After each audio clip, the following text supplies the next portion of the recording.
right, here we are at the National Religious Broadcasters Conference with another new friend here, if you will. I'm so excited to have Shane Jenkins joining me here at our booth.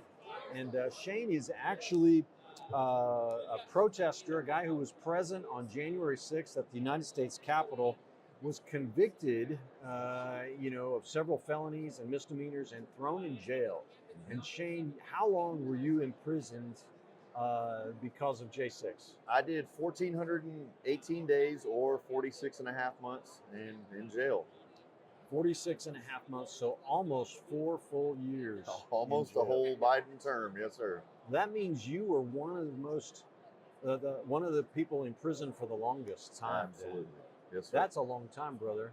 And you were released with Donald Trump's pardon, and now you're working to help other J6ers with, reintegrating into society, healing families, and other things like that.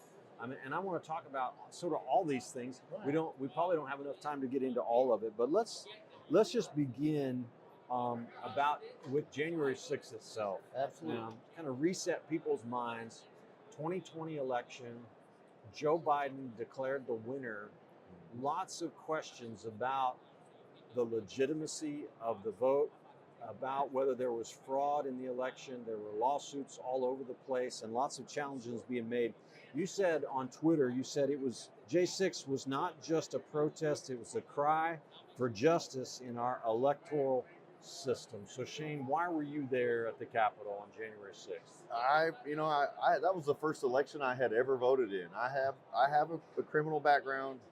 Thankfully, I gave my life to Christ in 2016, but this was the first election I had ever had the opportunity to participate in, and the first one, honestly, that I had ever had the desire to participate in. And so I voted. I voted early in Texas, and then watched the election that night, and I just watched Trump leading the whole night, and went to bed at about 10:30 or 11, and thought, it's in the bag, we're good. And I went to bed and woke up the next morning, and they're like, he lost, and I was just like, he lost? I couldn't fathom how that happened. And so, not only that, but when you go back and look just the small margins in all those states of 10,000, 11,000, 12,000 votes, it was so close that my belief was like, I think we need these states where we saw videos or whatever, we need to take a look at these margins and these questionable videos and whatever. And my thing was going to January 6th was to protest and to request that Congress send the electors back to the states and the states that we had questioned. So from January 6th, give them a 10-day period to do an investigation. And if they find evidence, then they could come back and they could recall those electors and say, no, we're not going to declare this a valid election and redo it, or whatever legislative remedy there was for it. So that was mine. You weren't alone. Millions and millions of Americans thought the election was fraudulent. I think 70 plus million people thought that there was a fraudulent election. Right. I'll never forget election night myself back then in 2016, and I've been politically active for a long time. Okay. And there were things that were completely unprecedented, like shutting down the count in the middle of the night. No. Every presidential election before that, you count until it's done. Doesn't matter until you're up till 3 a.m. And ballots arriving late, and the graphs showing these spikes in the number for Biden, straight up lines on graphs, and all kinds of stuff like that. And who can forget, the videos of what, pulling ballots out from under the table after you send poll watchers home, and all of this. And I'm still not persuaded that everything was fair. But you go to the protest there, and things get really crazy on. Now it was on the that would have been the east side of the Capitol, the west side, the lower west terrace. Lower west side. So walk us through kind of quickly. It's just sort of what happened there on January 6th. Yeah, absolutely. Well, let me give you a little preface. Before that, at the rally, it was like a concert, church, like singing, dancing, praying, like beautiful thing. And then we go to the hotel, freshen up. Then we go to the Capitol, where there was supposed to be a second set of speakers. Mike Pompeo was the headliner for that. So a lot of people don't even remember that. No. But I went down there, and by the time I got down there, it looked like somebody had kicked an ant bed, and people were climbing all over the grandstands that they had erected for the inauguration. And I climb up onto the to the inauguration stage. And when I got up there, I just witnessed a lot of brutality. When I was walking up to the window ledge that I eventually stood on for a while, there was people crying, people bleeding, people like moaning, and like I was like, what is going on? And then I get up onto the window ledge and I start witnessing things. I'm looking at the tunnel, which is about 10 feet away, and I start witnessing police brutality. And I'm just like, what is going on? I didn't see anybody take direct action against the police. And I see people coming out of this tunnel bleeding and stuff like that. And so eventually later on, I went into the tunnel and was pepper sprayed in the face 4 times before I even got up to the front line of the police. Had taken no action against the police. Turned around backwards and wiggled my way up to the front of the police line. When I did get to the police line, I get assaulted from behind with a baton by Captain Bagshaw. Also, the same officer who beat Victoria White about the head, she was standing right next to me. He struck her in the head about 32 times with the same baton that he struck me with. And the only thing on the video I could see, the reason that he did that to her was because she was wearing a red MAGA hat. And so she never raised a hand against him, never did anything. He tried to jab the baton down in her eye socket. And there's all this these body camera footage that we can show you that, and nobody's been held accountable for any of that.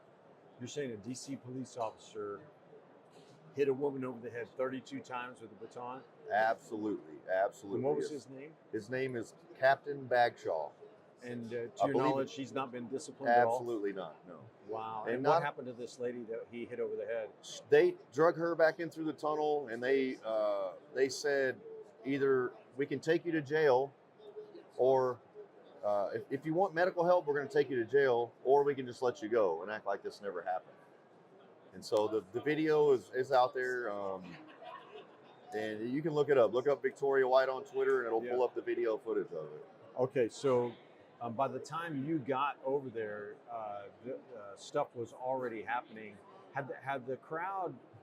Now, what we've been told is that the crowd pushed through the police barricades. Is that true? And had that already happened by the time you arrived?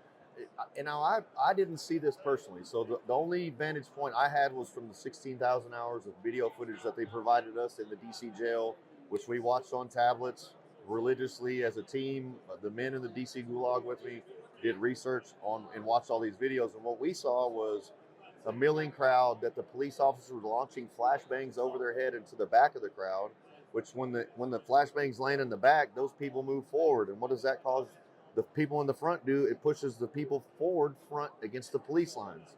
And then people are assaulted by the police officers. And then you see somebody being assaulted. I see it. Then we jump in to stop it.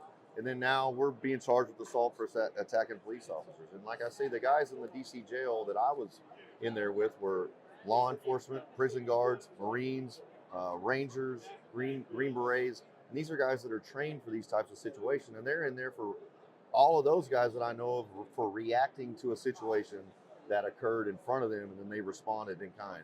Well, so Shane, you were prosecuted and convicted of some felonies, and I just want to mention what is listed on the Justice Department website, and just kind of get your response to it. It says that you brought a SOG tomahawk with you to the event. You broke out a window there on the Capitol. People entered through that window.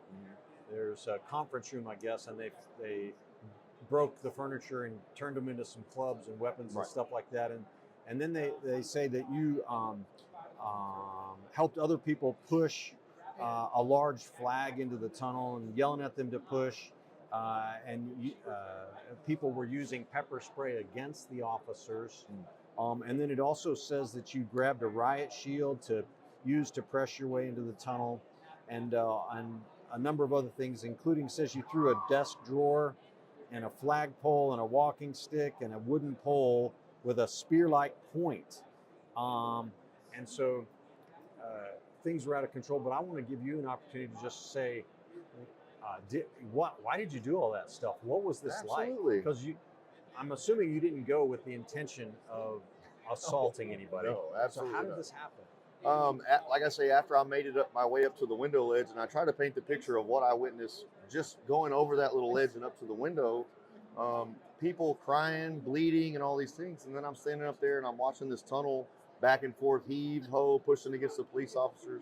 Then people coming out of the tunnel bloodied. And I was watching all this stuff happen, and we already knew that they were letting people in on the other side. And so I'm standing by this window, and I'm like, these people are getting beat by these police officers. And I was like, if we're going in the building, why don't we a window is replaceable, right? These people are not replaceable, and these officers are not replaceable. So I was like, the path of least resistance, this window, not the brightest idea, I will say that. But I pulled out the tomahawk and I struck the window. It was a bulletproof window, evidently. And so I struck it a few times and it did not break. It just almost like a rock hitting your windshield. It kind of spidered it a little bit. And so, but the crowd starts yelling, no, we don't do that. And so I stopped and I was like, okay, the crowd they're not with this. So I was like, maybe this was a bad idea. I put the tomahawk up. And so I was like, from that point, I was like, okay, that's not going to help. So what I'm going to do is I'm going to go in the tunnel myself to see what is happening to these people being assaulted. And before I could get to the front of the police line to see exactly what's going on, I get pepper sprayed in the face 4 times. I have to pull my hoodie up over my head and turn my back to the officers and wiggle my way backwards into the tunnel. And when I get up to the tunnel, that's when I'm struck from behind by Officer Bagshaw. Shortly after that, somebody pops some kind of tear gas and I can't breathe anymore. So I climb my way out of the tunnel. I go back to the window ledge where I left my backpack, and somebody gets on a bullhorn and says, my dad just texted me, somebody's been shot and killed inside the Capitol. And so from that point, we knew that it was deadly serious. And so, not to mention the fact that Roseanne Boylan died on the steps right there, literally 10 feet from me. You can see her lifeless body. You could witness the video of Lila Morris striking Roseanne Boylan in the head while she lay turning blue on the ground.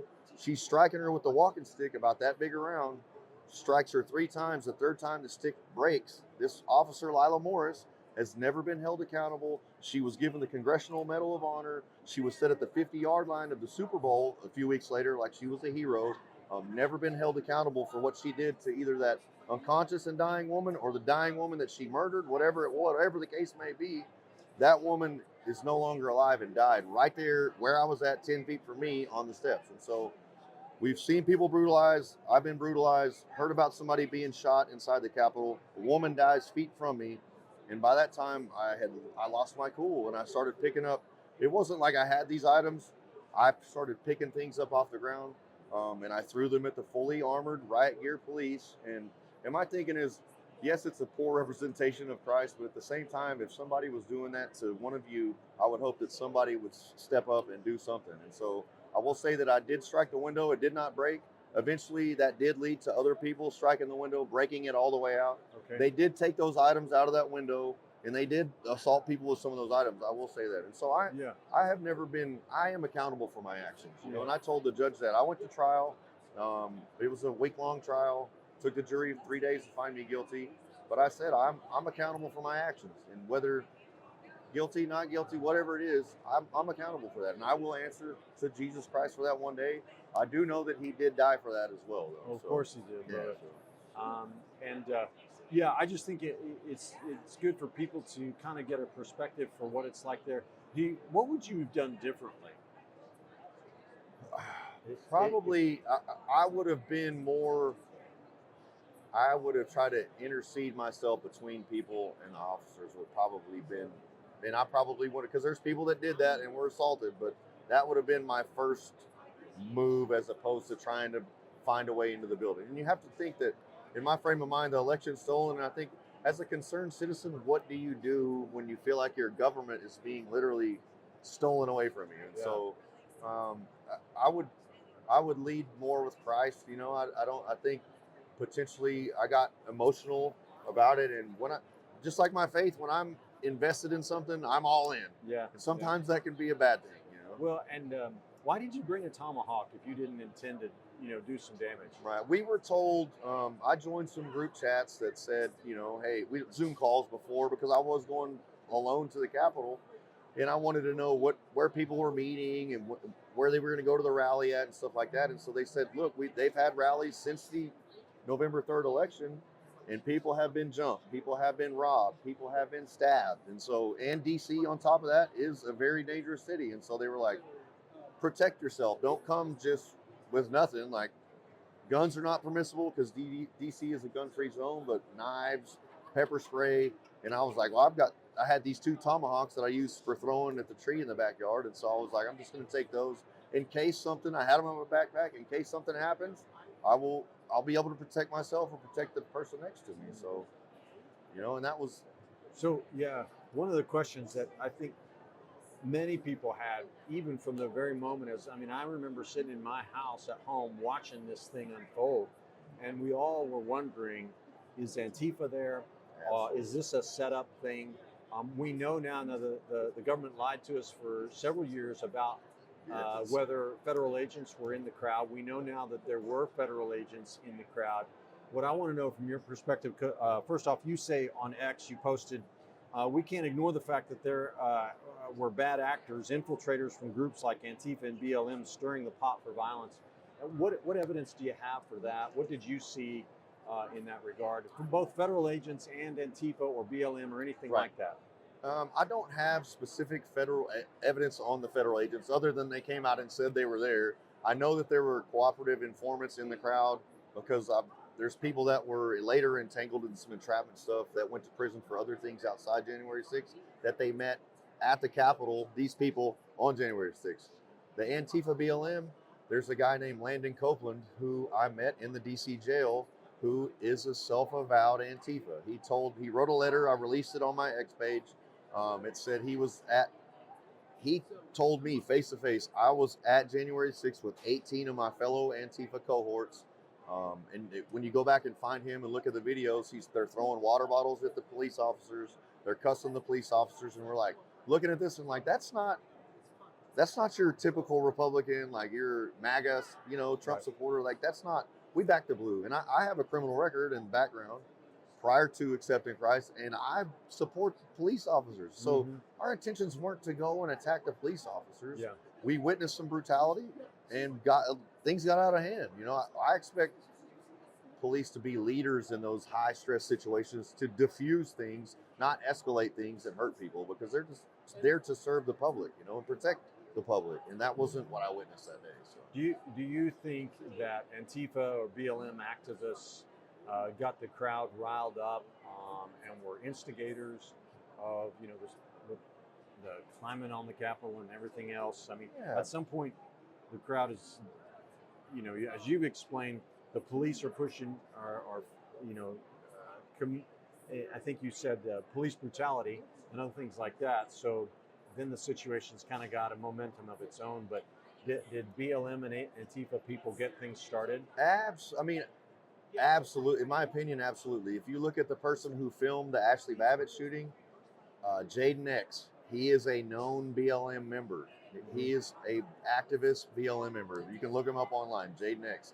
But there was, all of that plays a role. Like I mentioned, the guys cussing the police officers, throwing water bottles at them. Like, now, how do you think the officers felt?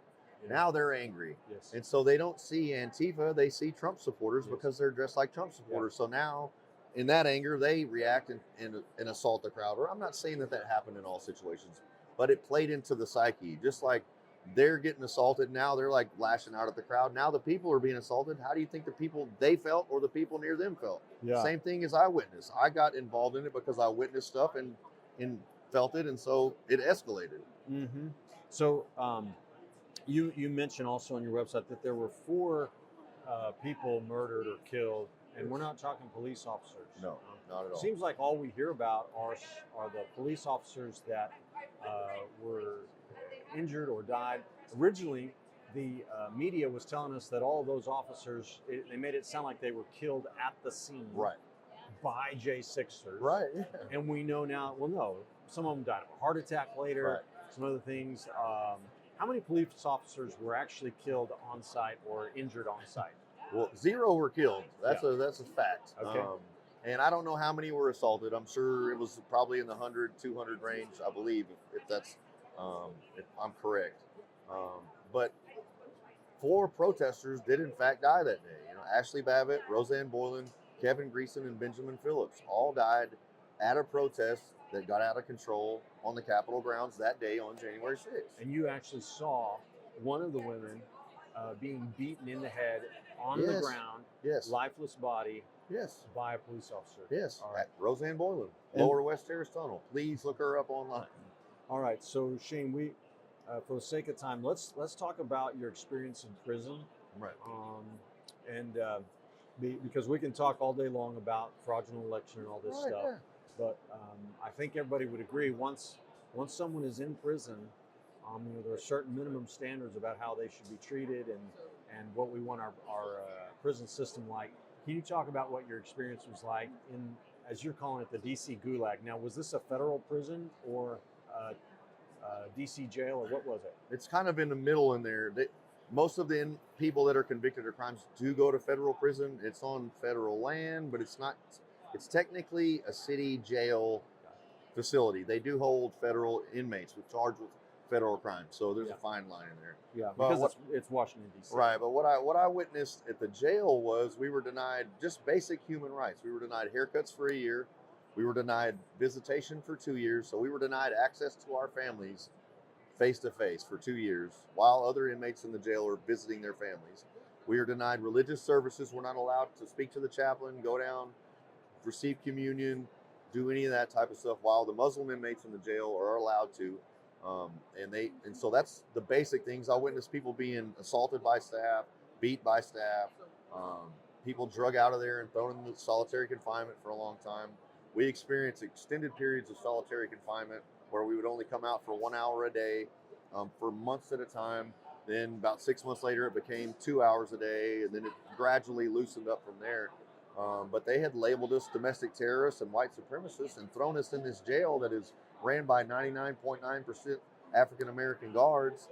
And how do you think they reacted to a majority? It wasn't all white people, and they kept all the January 6th inmates together, but labeled us all these things. And they're here, and they already don't like Donald Trump in DC. 97% voted for Biden. And so then how do you think the guards reacted then? They did exactly that. They assaulted and withheld our just basic human rights from us, our God-given rights. Yeah. So they wouldn't let you access chaplains or go to religious services? No, absolutely not. And what about this beating? Tell me about that. You saw them beat prisoners?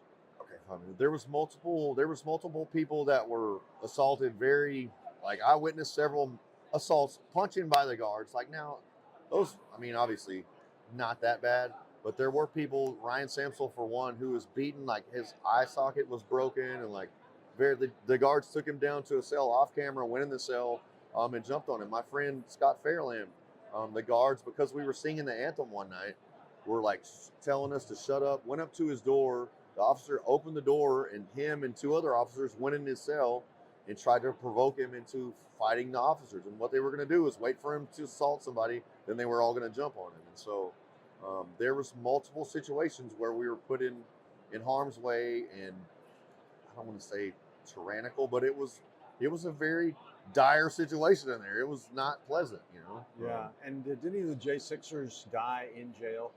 Not that I know of. No, not that I know of. I know that people committed suicide to avoid, about 8 January 6th people committed suicide to avoid being prosecuted and treated the way we were treated in jail. Well, so